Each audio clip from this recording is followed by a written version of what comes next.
Welcome to the Next Gen Podcast. Stepping up to the microphone are your hosts, Bryson Wright and Alex Winton. They got next, so let's get to the show.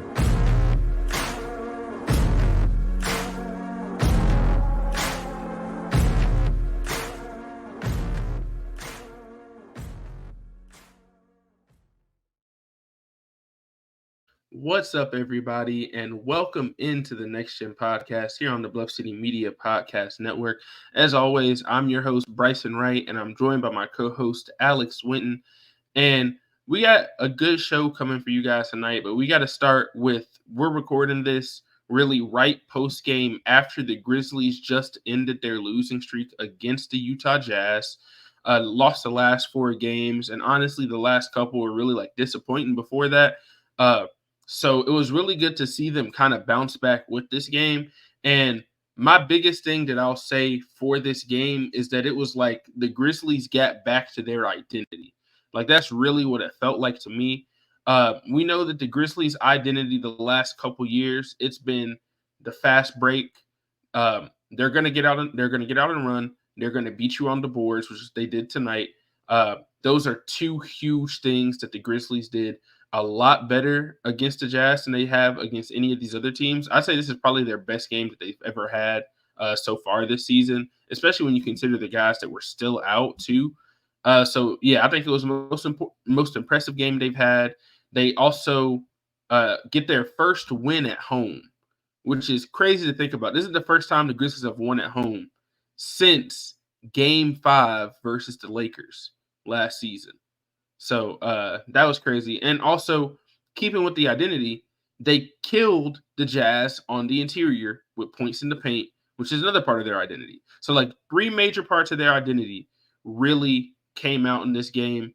And it really just felt like they played – it really felt like they played their most complete game of the season, for sure. Yeah. I would say they – when you compare them all the games to this game, it probably is the most complete. I'd say probably the first quarter is probably their quarter where they didn't play the best, because I can't, if I'm not mistaken, they were down 1 at the end of the quarter or something like that. It was only by a possession or 2, if I'm not mistaken. And then after that, they just kind of were in control of the game for the most part, outside of maybe the last 2 minutes, or the last 4 or 5 minutes where first the refs weren't calling anything, but the Grizz were also just sleepwalking, and then obviously Jenkins had to call a timeout, and then they got more composed. But yeah, they looked the part for the most in terms of what they've, we've seen them when they're good, because in these games they'll be good for stretches, but they can never usually finish the job. And so they just played I won't say complete 48, but they played majority of a complete 48. And so I think that was really the biggest difference, like you said. I mean, I think the other games were kind of disappointing, and it was disappointing because in the sense of it was more the same old, at least of what I've been preaching about. Just offensively, they just haven't been consistent enough. They haven't been able to competently score enough points or make enough timely shots. And even though they only scored I think 105 tonight or something like that, the shots in the offense they got looked a lot better versus what they've had in the past couple of games. And obviously there was some more stuff that went on in the games. We'll get to the Marcus Smart stuff in a minute. But yeah, that's really the biggest thing for me is what I saw is that. And I would say the energy level, hustle, the tone of it, they were doing more energy stuff, I would say. And I do think that makes a difference if you're hitting shots as well. So I think they both got to go hand in hand. So I think those are the biggest differences in them getting the win. And like you said, in terms of them winning their first home game, it's kind of 5, 6 home games last year in the regular season. And they already lost 8 or 6 or 7. So it's kind of crazy. But listen, at this point, you'll take what you can get. So I ain't really gonna be too picky. Beggars can't be choosing. So yeah, it's good to get the first one. Because man, it's weird to just be bad at home and good on the road, or at least win your first couple games on the road and be 0-8 at home until this point. So yeah, but listen, I'm just glad. I'm glad they could put it behind them at this point. Yeah, for sure. And to me, it was really just the energy of the game, from top to bottom. Like you said, they did a lot more energy stuff. Got to give a shout out to Vince Williams Jr. When he came in, he had some big energy plays. But Zaire Williams getting out in the fast break, had that nice lob, had that steal where he went and finished a dunk too. I felt like he did really good. And Derrick Rose. Derrick Rose just had an incredible game, 14 points, 9 assists. Really kind of showed you that veteran basketball IQ that he's gotten over the last, 15 years playing in the NBA. So obviously this is a dude who's been an MVP and all that. He knows like what it takes to win. And I really think that he brought that energy like being put into the starting lineup. And I will give Taylor Jenkins a lot of credit for starting the starting lineup that he did, going away from Gilliard, getting to Derrick Rose and having Derrick Rose start the game. Because as well as I do think Gilliard played really well in his minutes, and I did like the move to start him. I think that having that veteran presence of Derrick Rose out there and starting when he's healthy, like he finally is now, is still going to be best for the team, especially with what he can bring in terms of passing the ball and everything, and then getting to the rim. I felt like he did an awesome job of kind of getting to the rim and then scoring over people and made a couple like really nice finishes too. So I was really happy with the way he played, and I felt like he was like a huge spark for them. So yeah, shout out to D Rose, shout out to Zaire. I felt like they just brought the energy, and it really just changed kind of the trajectory of the game. Because like you said, it felt like in the first quarter they really weren't playing their best still, even though it was better than some of the quarters they've had. Right, they still weren't playing at their best, and it felt like that second quarter was when they really picked up that energy as well.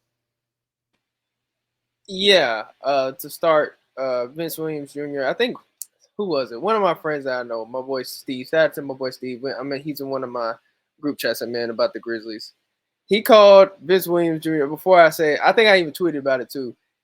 It calls Vince Williams Jr. like I said it basically he's like a bigger melt. Like that's how he's kind of playing tonight. Like like he was doing like everything but scoring the ball. I mean, he hit a couple shots, I think, but like he was doing all the little stuff, like getting in the passing lanes, rebounding well. He had 8 rebounds tonight. Like he's doing everything but score the ball, impacting the game. Um, so you got to give him credit. Again, y'all already know how I am. I've been talking about competent offense the last 2 weeks. So if you can do all that and hit shots, play. That's all I care about. So like he played his role tonight. Obviously Zaire played pretty well. Had 8 rebounds. Score. Yeah, I mean he had a couple threes. But really got himself started in transition, which was a big emphasis. They had a lot of fast break points as a team. And yeah, shout out to D Rose. Obviously, I think the last couple games he's been pretty good. And been healthy. I think he's starting to get more of a rhythm. And so I think that's been a big difference in his play in particular. Obviously, I think again he's still having to play more than he needs to in the sense of just the injuries. Like obviously, you don't want D Rose playing 26 minutes every night or 27, but like high 20s. Their role they had him in envision was probably low teens, maybe as high as 20. But like at this point, you got it. You need him to be there, especially because with Gilliard, not only from the standpoint of a basketball standpoint, like he's just a smaller guard, like he is a 2-way contract, so you can't play him forever. Like you're going to have to go back to guys that are main roster guys anyway. They only have so many as a 2-way. You only have so many games and days that you can play with the main roster. So they had to make the move eventually or shift the lineups, and also. Not only that, you got to think Jenkins is like he said, he's trying to find something. Like he trying again, as if anybody saw, like Conchar didn't play tonight. Like and Zaire didn't play the game before or the game I can't remember, but either way they've been only playing 9, so they've been kind of just keeping short in the rotation, trying different things, and obviously I think the changes have worked. With Roddy, tweeted about that as well. I was very surprised he went 5 of 9 from 3. I'm not gonna lie to you, he was knocking them down and like. He was Luke Kennard or something. I was like, okay, what's going on? Like he started slow because it was like I think he started like it was very slow because he was taking wide open looks, but he just wouldn't hit him in the first quarter. But then like when you're looking up in like the second quarter, he's like 3 of 6. I'm like, okay, like what's going on? And then he had that little run at the end of the first half. So he's pretty good. I got to give him credit. And yeah, like just really you got a lot from what you needed from the role guys, from the others. I mean, again, like I always say, you're gonna get Jaren and Bane to score. And again, shout out to Jaren. Obviously had a kind of a bounce back game. But like, yeah, you're gonna get. I always say you're gonna have Bane and Jaren to score. Like, well, who else is gonna show up and give you points? And when you look at the box score, you were able to get that. But who else is gonna give you double digit points? Like I can count on Jaren and Bane to give you like 15, 20 a night. But Rose had 14, Santi had 11, or Zaire had 15, Roddy had 19. Like, that's what you need at this point. Like, that's what I keep saying. Like, you're gonna need more guys to score competent points. Like, you can't be an NBA team and only put up like or have 3 straight games of under 100 like they did prior to this game. Like, you just can't have that in today's NBA in 2023. That's just not gonna work. You're not gonna win in any games like that. So, that this has to continue hopefully. And yeah, but I mean, this is a good start. You hope guys can get in the rhythm. Hopefully eventually guys can be more comfortable in what their role is and what their, what they can do on the floor. But yeah, this is a good start. Shout out to the role guys. That's really the biggest difference in why they won this game. Yeah, for sure. I mean, yeah, the role players were definitely the big reason. Like I said, Derrick Rose, David Roddy, Zaire Williams, like you said. I do want to talk about the two, all-star level guys that we're supposed to have on the team, everything like that.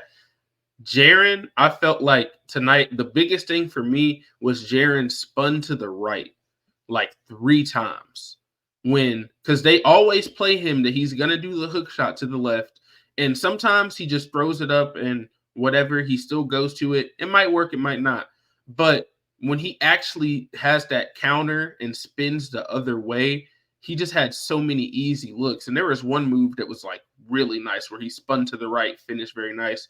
I felt like he wasn't finishing going away from contact in this game. I felt like he was finishing going into the contact and going to the rim instead of kind of trying to do a lot of floaters and, fading away and stuff like that. He wasn't really doing any of that on his finishes, and I felt like that was a big thing.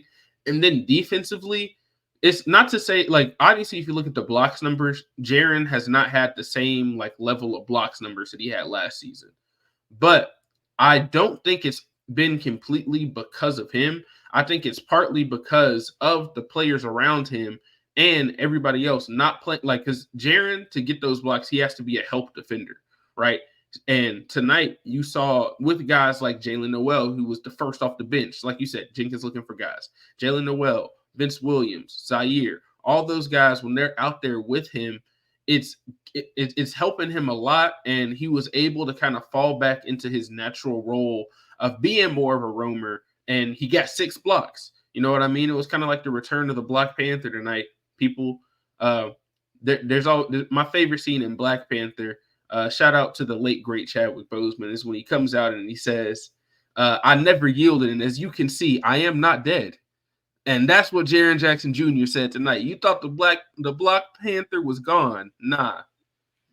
As you can see, he's still here. You still cannot try that man. So 6 blocks. Shout out to Tripp. He really needed that. He had a really tough stretch. And like I said, I liked the things that he did in the game tonight it's there every game, especially offensively. And I think that's why so many people do get frustrated with Jaren is because they see a game like this where he does everything, and it's like, this could be the guy that you are every night, and that's what the Grizzlies really need from him right now. So yeah, I liked the way that he played. And then from Bane, it really felt like, because of how many other guys had it going, it really felt like Bane didn't have to exert himself as much as he had for a lot of the season in terms of, forcing shots. And, literally nobody else on the team is doing anything, so I have to do something, right? And I think him playing with Derrick Rose, letting him fall back into that, secondary ball handler role again, instead of him having to do so much with the ball in his hands, I think that helped him a lot. But he also was still able to play make for his teammates. I mean, he finished with 9 assists too. So he kind of got to step back, pass the ball a little bit more, and kind of play in the flow of the offense, partly because of how the other role players played and helped him out. But also, like I said, coming in, they got on the fast break. These guys are in rhythm. Like, Zaire is a rhythm guy. Like, if he starts the game out bad, he's probably going to be bad. If he starts the game out good, he's probably going to be good. That's just the type of player he is. And they got on the fast break. So now Bane, I don't have to do everything. I can hit Zaire in the corner. Roddy's hitting hit shots, so I can pass to Roddy. Whereas in some of these games, he hasn't had that luxury, because he's like, dude, if I pass him the ball, it's not going in. That's just how it's been for some of these games. And so I think that was like you said, the main difference is the role guys stepped up, and it allowed Bane and Jaren to just be themselves instead of having to overexert themselves and do so much, even though the Grizzlies in a lot of those games were still falling short. Yeah, and that's the funny thing about this. Like, if I'm looking at the box score, particularly, both of them didn't really shoot the ball well. But Jaren shot 42%, Bane shot 41%, and then Jaren didn't make a three, and Bane shot 27% for three. But the thing, like I've been said in past pods, and I tell everybody else, is like you got to make timely plays too, and timely shots. Whether that's a timely steal that extends a run or gives you another, makes another lead happen, like or extends the lead or starts a run. Like that's what they did tonight. Like there were a couple times where Jaren, I think it came out of the halftime where they were up, and I think Jaren got like 2 straight blocks, and then that led to like a Bane three. Like those type of stretches shift the momentum. Like momentum shifters, like that's what they did. So if you didn't look at the game, you're probably like, oh, these guys didn't play well. Like again, I don't think they played great. Because again, that's the thing with NBA players, like even stars, like they're not going to play great all the time. Like that's just not going to happen. They're going to have one off, especially if you're like secondary and co-stars. And I mean, again with Jaren, I think he obviously can still be better, even though he played better tonight. I'm not really too worried about him playing better. Like I've been said before, like if you really think he's going to be what 30, I think over the stretch was like 35% from the field and like 20 from three. Like I don't like he's never been that bad for like a whole season. So like it's going to turn around at some point. And even for Bane, same with the 3-point percentage. He's going to turn around at some point. It's just a matter of if not when. Or a matter of when, not if. So I think that's kind of the thing. Those guys really just made timely plays. And like you said, with Bane had 9 assists, 7 rebounds. So he was basically everywhere else where he needed to be in terms of impacting the game. Obviously, Jaren hasn't, like you said, hasn't had the same block numbers. But again, it's 50-50. A lot of it's on, I think, with him, like you said, that who he's playing with and how basically he can't do the same things. They can't funnel guys a certain way to where he can get those blocks. But also, like, I don't think he's going for as many blocks because he's trying to stay on the floor because I know as bad as Jaren has played, if he's not on the floor at all, him or Bane, you're probably losing games by 50 points. So even at their worst, you still need them to play minutes. So I think that's part of it. And then on top of that, you're putting him in an offensive role where he's not basically you're putting him in an offensive role as a creator when he's not a creator. Like I read this article earlier this week of the Athletic. Shout out to whoever wrote it. Basically, I think Jaren's like top 10 in usage rate. And like he's not a creator at all.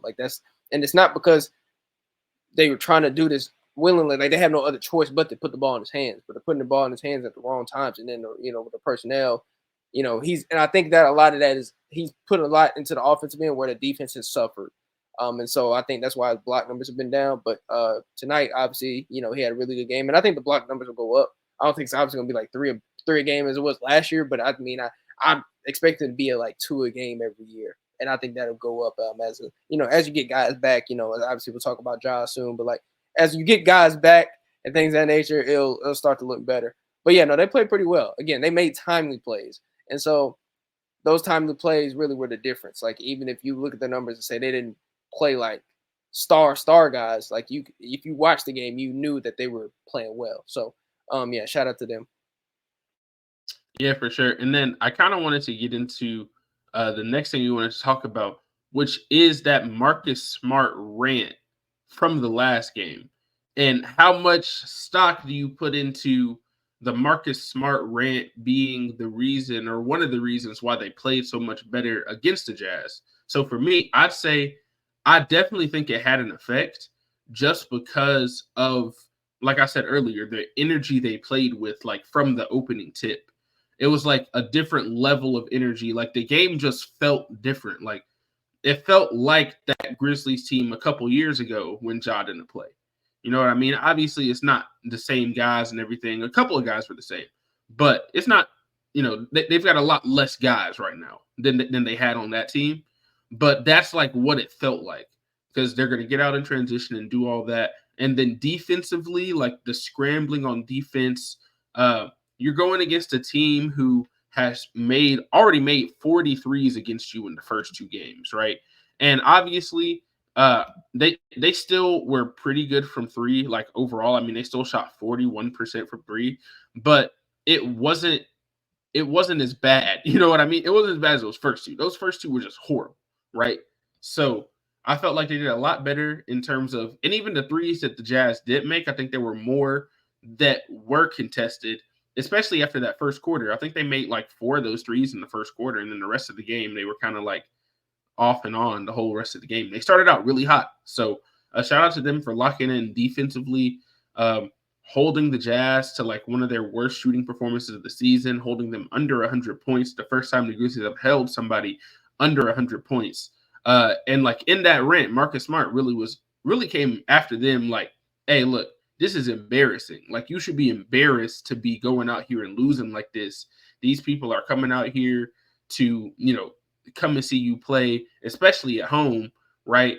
If that was the game, they went to 0-8 at home in that game where Marcus Smart did the rant. So I think to see them come out in that, I think even though Marcus Smart isn't playing, I think that that's one of the reasons why you go and get a guy like Marcus Smart, is because just his leadership and having somebody that the players can like hear and they'll like listen to him, because he has done something that all of them want to do. Like, he's been to the finals, he's been to the Eastern Conference Finals, he's won 60 games in the season. All this stuff that the Grizzlies are aspiring to do, this is stuff that he's done. He knows what it takes to get you to the finals, right?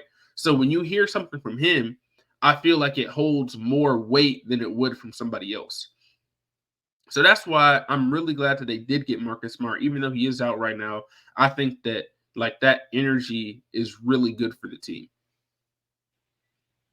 Yeah, and obviously we're talking about Smart, but also the one beforehand with Rose, even though it wasn't as big as a rant, but he said in the post game against the Phoenix Suns, like, if we're not going to talk on defense, we're not going to win any games.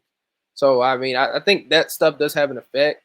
Obviously, personally, to me, with the whole thing, I think Smart was right in what he said, but I'll also say, like, I've seen guys play hard and then not hit shots, which is why I said it all goes hand in hand. Like, you can be the hardest playing group, but like it basically just makes you look better. Like, it's more of a moral victory thing, and it does have an effect depending on the game. That's why I say you need to make shots and play hard. Like, it can't be just one or the other.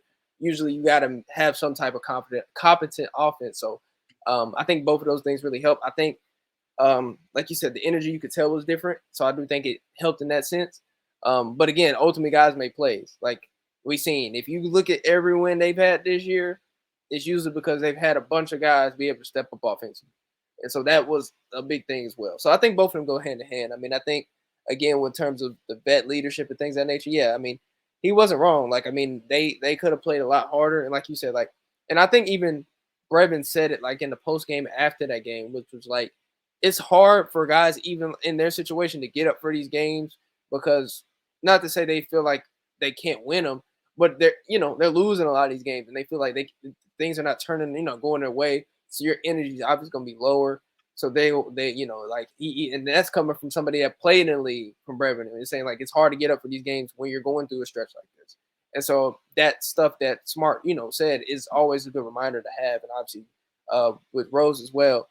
And so they just got to play through it. That's kind of how I always believe. Like, you just got to play through these type of things. Like, it's a long season. Like, ain't no other way that you can do anything else but play through it. Like, these games got to be played regardless. Like, so you just got to respond. And so I mean, I think they did. I mean, you could tell the energy level was a little bit different. They played hard. Like, first quarter they played hard, and it was kind of the same thing where they play hard, but even then they're still down. But they started to hit shots in the second quarter along with playing hard, and that extended your lead out. So yeah, it was. I think those guys are obviously they have a lot of value here. I mean, we talked about it here. They're going to have value here, not just on the floor but off the floor. Obviously, as we've seen. And yeah, it's going to get better. I mean, I think once you get more guys back, I think that type of stuff will. Obviously, I mean, it might happen more just because it'd be a lot more competitive when you get guys back, more healthy bodies. But yeah, I mean, I think Marcus Smart Rant was pretty valid. Obviously, a lot of people had jokes to say about it on Twitter and stuff like that, especially because it was at a game. You don't usually see somebody in street clothes giving a rant on the sidelines, which was pretty funny. Looking at it, I was like, dang, that's tough. But I mean, hey, it's part of the season. Like, we've seen, like, I think it was the Miami Heat like a couple years ago where I think it was like Jimmy and Eric Spoelstra getting into it, like on the sideline. Like, they didn't want to fight. Like, I think it's Udonis Haslem too, holding them back. Like, they were in a huddle, like they wanted to fight. And I think they ended up. I think that was the same season they ended up going to like the conference finals or something. You know what I mean? So like stuff like that happens. Like, it's part of the NBA season. And yeah, I mean, so I do think it helped. So shout out to Smart, shout out to Rose. that's what they brought him in here for. It was for stuff like that. So, yeah, I think they'll continue to do that as the season goes along. Yeah, for sure. And I agree with all that. Like I said too, I think that it was good for the team to hear that. They needed somebody, like I think that's something that they have been missing the last couple years, is somebody that's a little bit older who's been there before, that can come in situations like this and kind of pick the team up. And like you said, like it's hard to get up. I mean, it can be hard to get up for the game as a fan. Like I know a lot of fans that they be on social media and they talking about like, man, they don't even want to get up and watch the game. So like you can imagine what it feels like when you're playing in these games, especially if you're given 100% and you just continue to lose. Like it can be really hard to get up for those games. And I kind of feel like that Marcus Smart was kind of a reminder to them. It's like, hey, look, like it's gonna turn, like it can still turn around eventually. First of all you can do now is play as hard as you can until the end of this game. That's all you can do. And then at least you can come away from the game and be like, hey, look, I left it all out there. Win or lose, you left it all out there. And I think, like, obviously, when you leave it all out there and you continue to lose, it can get harder. But that's why I think they needed that, like, voice. Because I think this is something where if this happened 2-3 seasons ago, obviously they had different guys and stuff like that. But it's like same level of guys out, and you don't, and it's like they're in the same spot and they don't have that veteran guy. I don't know if you see a performance like this, like right after a rant like Marcus Smart had. So, like I said, I liked what he said. I felt like he was valid in everything he said, and I do feel like it helped the team. And I'm hoping that they can pick this up because there are now 8 games remaining until Ja Morant is going to be coming back, and so I'll let you go first on this because I wanted to ask you, how many games do the Grizzlies have to win out of these next 8 in order for you to feel okay when Ja comes back? If y'all can hear me, I'm just saying. I don't know. I'm just thinking about it. That's a good question. Because I don't know. Personally, if you ask me to feel okay, I need like 500 more. But like realistically, I don't know if that's going to happen. Because again, if we see the Grizzlies that played tonight and the teams that played in the wins that they've won, oh yeah, they could win. They could win 4 out of 8. Like I could see it. Like they play Houston one time. At home, obviously they don't want to lose that to Dylan. Like they play Detroit Wednesday. Detroit's lost like 15 in a row.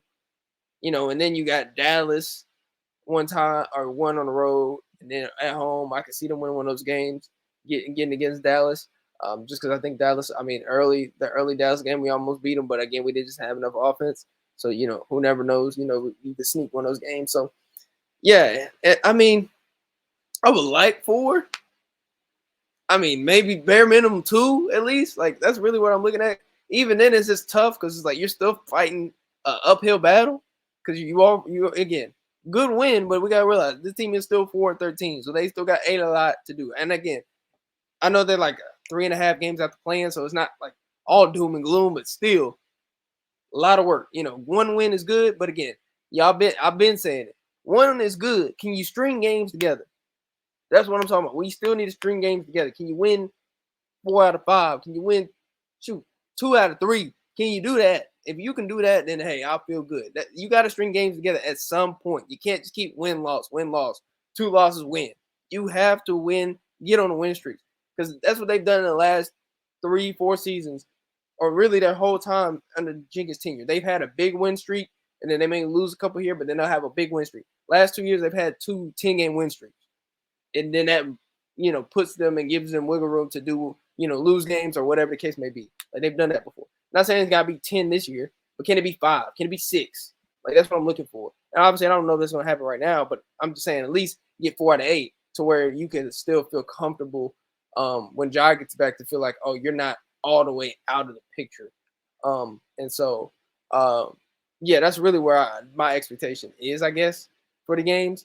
But yeah, hopefully again you get guys back too, so that helps in these next week or two outside of Ja. But yeah, that was kind of where I'm at with it. It's like, can you get 4 out of 8? That would be great. 4 out of 8. I'm not feeling like great, but I'm feeling like, all right, that's cool. Like, you know what I mean? Like, I feel like, all right, I can look at it and be like, oh, that's not too bad, you know? So, yeah, that's kind of where I'm at with it. Yeah, for sure. I mean, if they could get 4 out of 8, I mean, obviously they've won what 4 out of their first 17 or however many it is right now. So obviously 4 out of 8 is better. And they did get helped a little bit by the NBA, like you said, because one of their in-season tournament games that they added in is against the Pistons, which now listen, in the NBA, in any professional sport, any given game you could lose. But getting a home game against a team that's lost 15 games in a row right now is that's always something that I'll take, and they should win that game. I mean, obviously they should win that game. We'll see what happens, but they should win that game, right? They've got the Mavericks, which the Mavericks have been a tough matchup for them. They've got the Suns, who could possibly be without Devin Booker this time because I know he's hurt.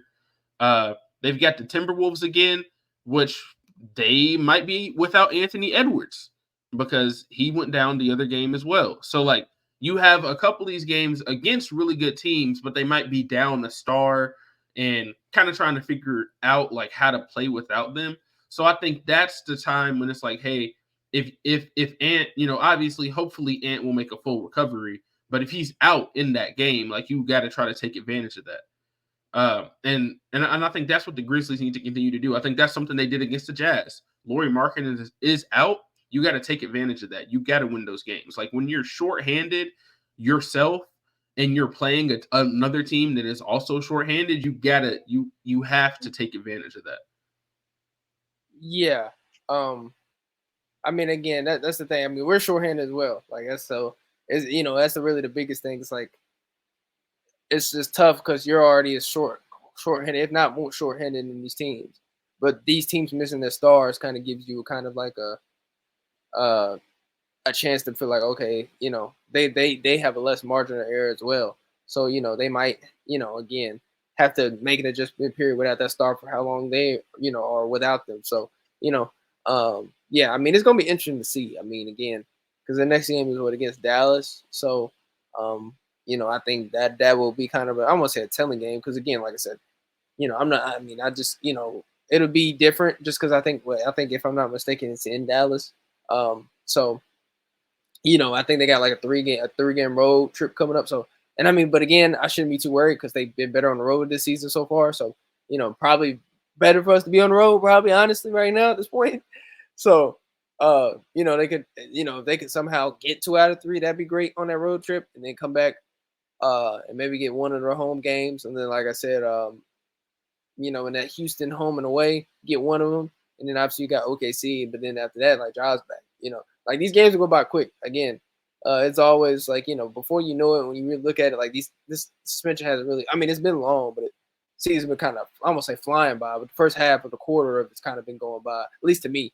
So, yeah, again, if they can get 4 out of 8, that's really a big thing, and they have a chance to. It's not like it's like all doom and gloom. Like we can somehow get the version of the players we saw consistently on the wing tonight, every night. I'm not saying they got to be like Roddy ain't got to give me 19 points a night every night, or Zaire's got to give me like 18. But like, can you give me like 10? Can you give me? Can both of y'all give me 10 apiece?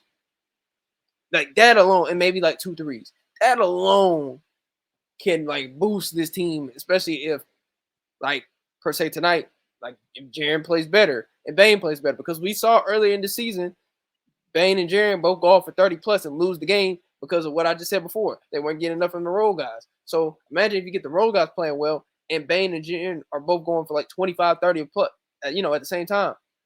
You know what I mean? Like that alone is going to boost your offense to like what? At least competent level like they had tonight or even more. Yeah, and then on top of that, the defense, while the defense hasn't been great, obviously they could still be better from guarding the three-point line.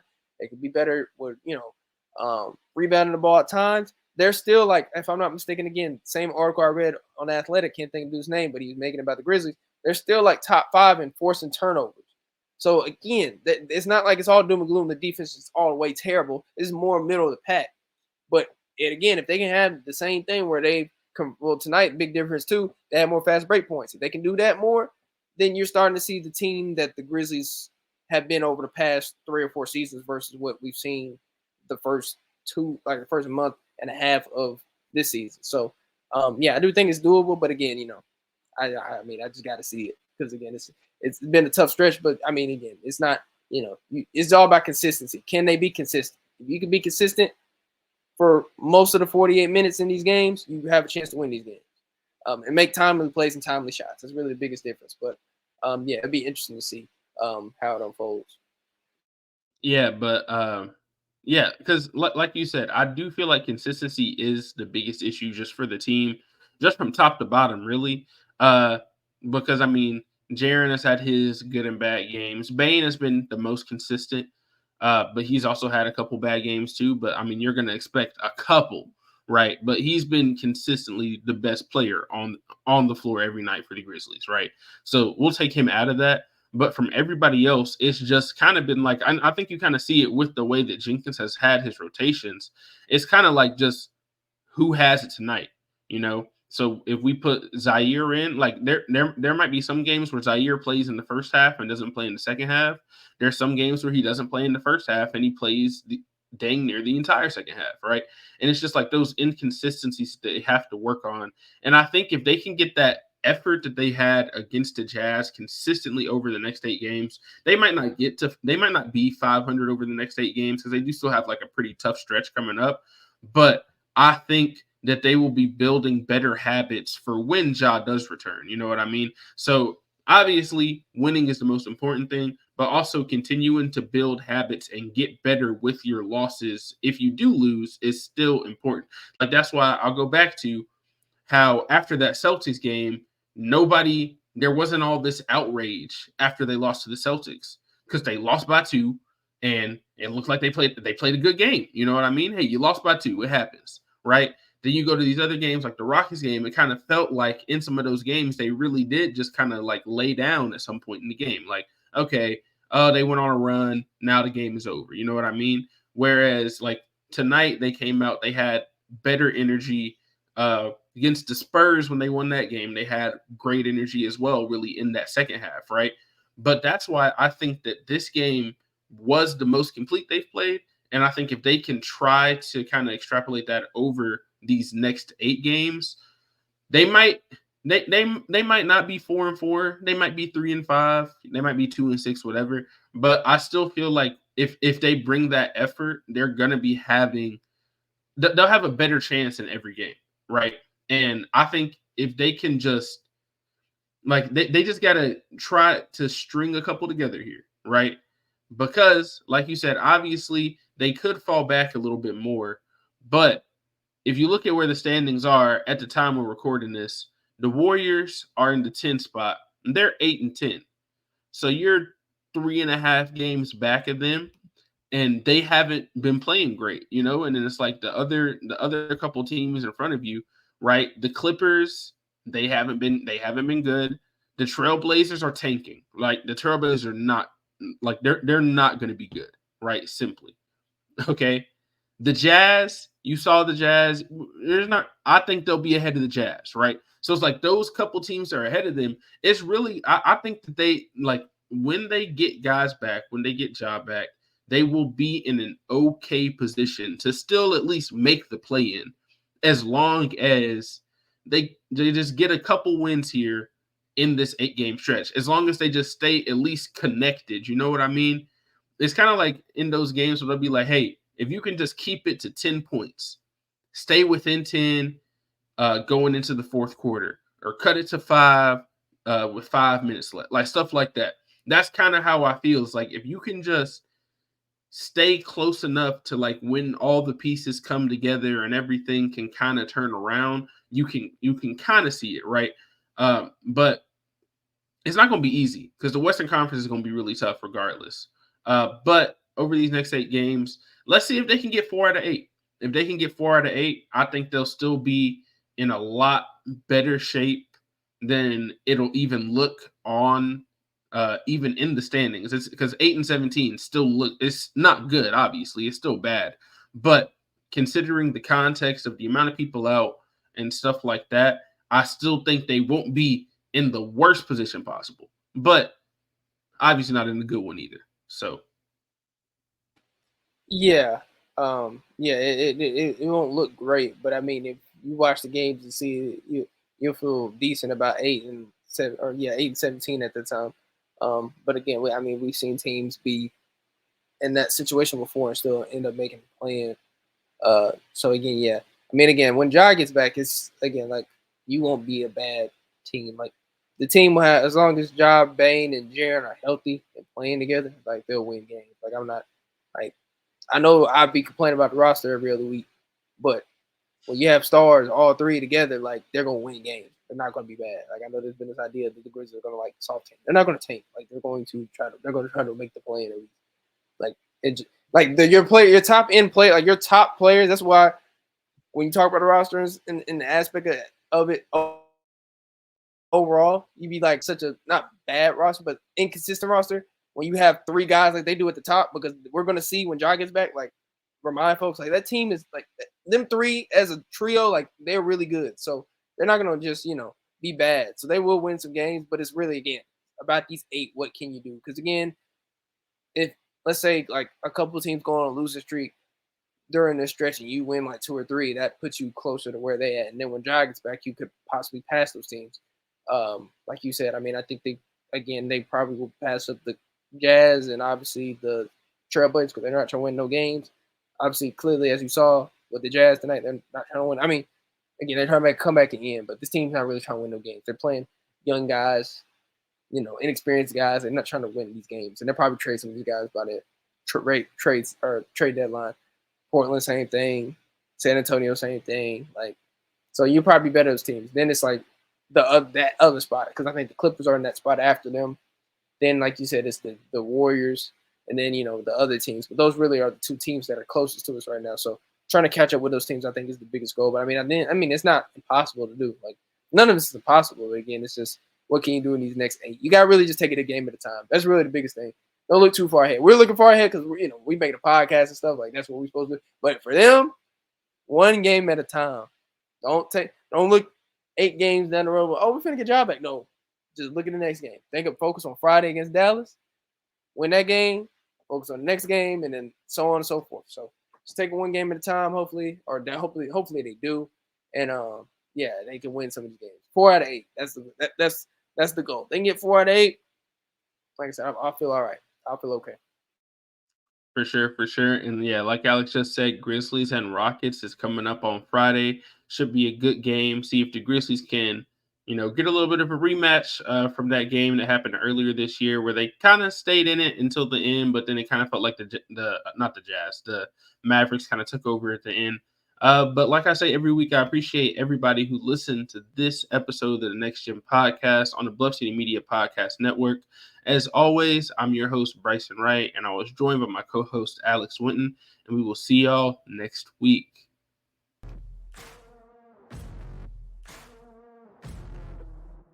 Thank you for listening to this episode of the Next Gen Podcast. If you enjoyed this episode, leave a like and a comment wherever you download your podcasts. Head over to www.bluffcitymedia.co, where you will find comprehensive coverage of all things Memphis sports and how you can become an insider. We'll see you back here next time.